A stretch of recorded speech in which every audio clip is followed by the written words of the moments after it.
Hello, this is Sudarshana Starshine Star. How are all of you doing? I hope this finds you and yours very well indeed. I'm going to try to keep this under the time limit so I can post it on both my TikTok, which is the channel is called Mahakali Yeshua 9, username at Starshine Star 909, and my one of my YouTube channels where I'll post this. The channel is called It's the Dazzling of the Light, where you can just go to YouTube and type in at Sudarshana Starshine Star to access the clips there. I'm going to, like I always do, begin all of my clips with 3 short prayers. They're in Sanskrit and Telugu.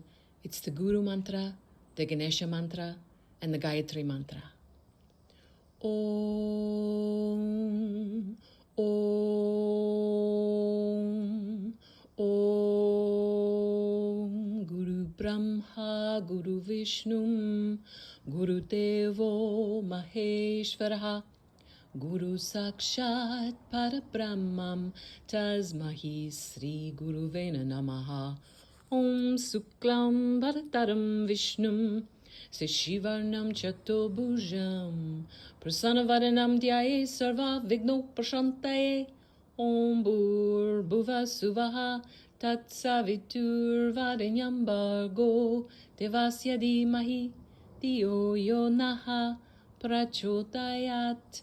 Om Shanti Shanti Shanti.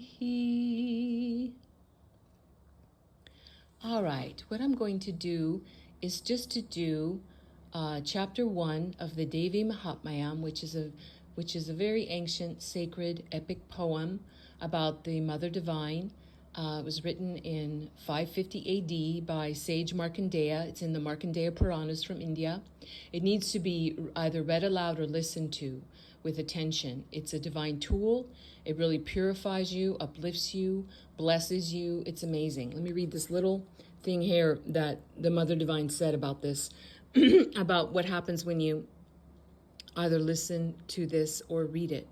When this story is told, then both those who sing it and those who listen with devotion, to them no trouble shall come, nor any calamities from wrongdoing, nor poverty, nor separation from loved ones. They shall not experience fear from enemies, from robbers or rulers, from fire or flood or any weapon. Therefore, this poem of my Majesty must be recited and listened to with full attention and sincere devotion, for it is the supreme source of blessings.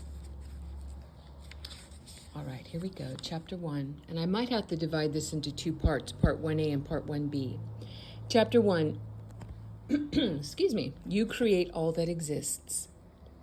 That noble king Surata had ruled over his prosperous land like a benevolent father, until a conspiracy of jealous kings had attacked his kingdom and reduced it to a single city. Even there he had been undermined by treacherous ministers. He had escaped assassination, pretending he was going hunting.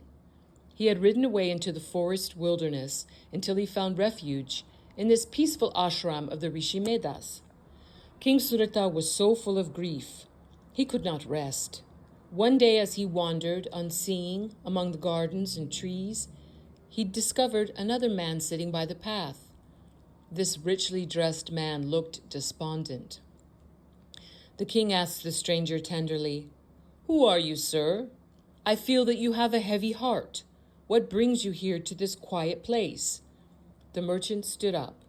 He bowed and thanked the king for his kind attention as he introduced himself. His name was Samadhi. They sat together and told each other of their losses. The merchant had been cruelly thrown out of his own home by a disloyal wife and greedy sons. "But, O king, I cannot stop worrying about their welfare. I love them all and fear for their souls, that they should have acted so wickedly." The king's voice was gentle and soothing. "It seems strange, don't you feel, that you grieve and worry for these people when they have been so unfeeling towards you?" The merchant responded, "O king, even as you were speaking, the same thought occurred to me. I wonder what binds us so deeply to our fates when we are helpless to alter these situations. Since our fates have brought us here, the king said, let us seek the advice of the great Rishi Medas on the matter. They rose together, and with purposeful steps they approached the Rishi's dwelling place. The king and the merchant each bowed respectively to touch the feet of the ancient sage Medas. He gestured invitingly. When they were seated, his kind eyes looked inquiringly, and the king spoke for both of them, saying, Beloved teacher, I just want to know one thing. This problem obsesses my mind, but my intellect cannot resolve it. I am still obsessed about my kingdom and all the business of rulership. I know this is foolish, yet I cannot help behaving like an ignorant person. Why is this, O best of Munis? And here too is this man thrown out by his household as worthless, and yet he still feels such affection towards them. So we are both very unhappy, our minds always drawn by self-centered thoughts to these matters, even though we see it as foolishness. How can we be so deluded and yet still aware of that? How can we both be so lacking in discrimination that we indulge in this state of despair? The Rishi said, The understanding of all creatures is relative to their field of perception. Some are blind by day and some by night. All are limited.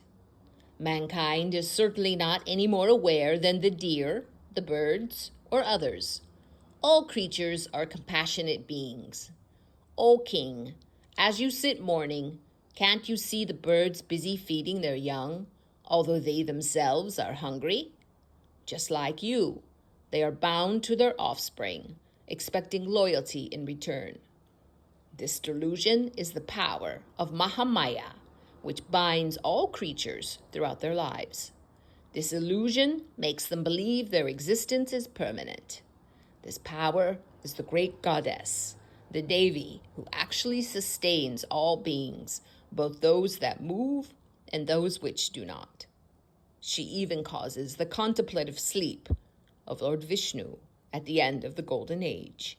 She, the adorable goddess, is truly called Mahatmyam, the great illusion. By her, this whole universe is created.